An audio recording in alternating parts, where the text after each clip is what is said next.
আজ আমরা পড়ব পদার্থবিজ্ঞান দ্বিতীয় পত্রের চতুর্থ অধ্যায়। চলো শুরু করা যাক। দেখো, অধ্যায়ের নাম তড়িৎ প্রবাহের চৌম্বক ক্রিয়া চৌম্বকত্ব। তড়িৎ প্রবাহের চৌম্বক কেন বলছে আমরা এই জিনিসগুলো দেখবো। দেখো, প্রথমে চলে যায় সূচনাতে।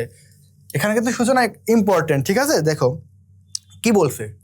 এক বিজ্ঞানী বলছেন, তড়িৎ যদি আমি কোনো পদার্থে ধাতব পদার্থে চালনা করি তাহলে সেটা চৌম্বকে পরিণত হয়, অথবা চৌম্বক ক্রিয়ার কারণে কোনো পদার্থে কি বিদ্যুতের সৃষ্টি হয়। তাহলে দুইজন বিজ্ঞানী দুইটা বলছেন। এক বিজ্ঞানী বলছেন কি, কোনো পদার্থে যদি আমি কোনো ধাতব পদার্থে যদি আমি বিদ্যুৎ চালনা করি তাহলে সেটা কিসে পরিণত হবে? চৌম্বকে পরিণত হবে।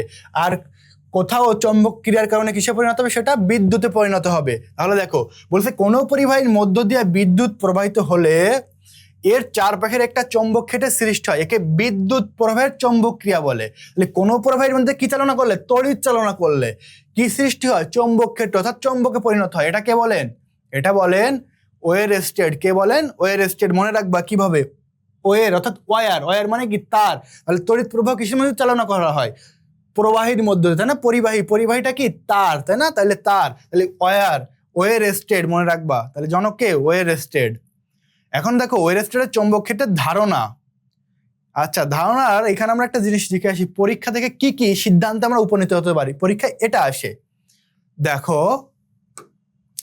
ডিরেক্টলি আমরা চলে যাই। পরিবাহীর মধ্য দিয়ে বিদ্যুৎ প্রবাহিত হলে চৌম্বক ক্ষেত্রের সৃষ্টি হয়। অবশ্যই হয়। কে বলেন? বিজ্ঞানী ওয়ের স্টেট। বিদ্যুৎ প্রবাহে সৃষ্ট চৌম্বক ক্ষেত্রের মান বিদ্যুৎ প্রবাহ মাত্রার উপর নির্ভর করে। কার উপর নির্ভর করে? বিদ্যুৎ প্রবাহ মাত্রার উপর। যে আমি কতটুকু বিদ্যুৎ চালনা করলাম, ঠিক ততটুকু কি চৌম্বক ক্ষেত্রের সৃষ্টি হবে। ওকে, দেখো মনে রাখবা, এল দিয়ে অবশ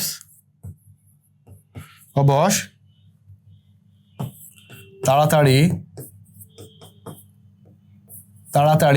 প্রতিকার হয়।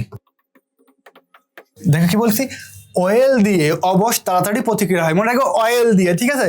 কোনো জায়গায় ব্যথা হয়েছে, এখন তেল মালিশ করলে কি হয়? ব্যথাটা সেরে দেয়, তাই না? প্রতিকার হয় দ্রুত। তাহলে মনে রাখবা অয়েল না, এটা হবে ওয়েল দিয়ে। ওয়েল দিয়ে অবশ তাড়াতাড়ি প্রতিকার হয়। তাহলে ওয়েলে কি? ম্যাক্সওয়েল। ওয়েলে কি? ম্যাক্সওয়েল।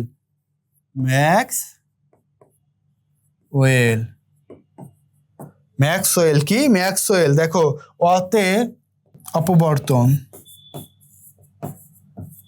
অপবর্তন, বতে ব্যতিচার,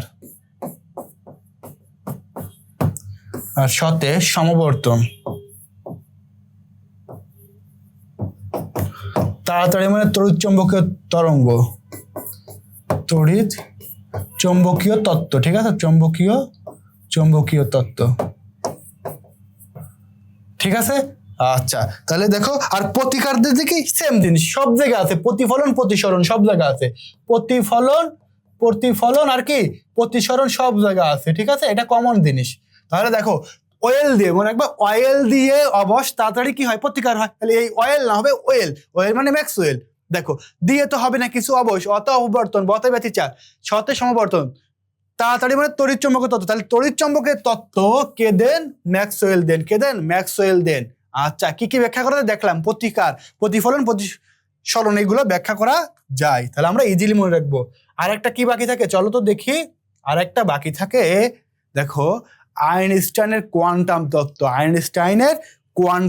তাহলে পরীক্ষা আইবে কোয়ান্টাম তত্ত্ব কার? ভর বৃদ্ধি। আপেক্ষিকতার তত্ত্ব অনুসারে কি? ভর বৃদ্ধি। 2 নাম্বারটা কি? দেখো দৈর্ঘ্য সংকোচন। আমরা বোঝাবো কেন এই জিনিসগুলো বলা হয় দৈর্ঘ্য সংকোচন। 3 নাম্বারটা দেখো কাল বৃদ্ধি বা কাল দীর্ঘায়ন, ঠিক আছে? দীর্ঘায়ন। ওকে, দেখো ভর বৃদ্ধি, কাল দীর্ঘায়ন, দৈর্ঘ্য সংকোচন, ভালো করে বুঝবা। আচ্ছা, আকাশ দিয়ে যখন বিমান চলে তখন কি স্বাভাবিক যে আকার এরকম দেখা যায় না? কেমন মনে হয়? ছোট মনে হয়। কি মনে হয়? ছোট। তাহলে দৈর্ঘ্য হ্রাস পায় নাকি বৃদ্ধি পায়?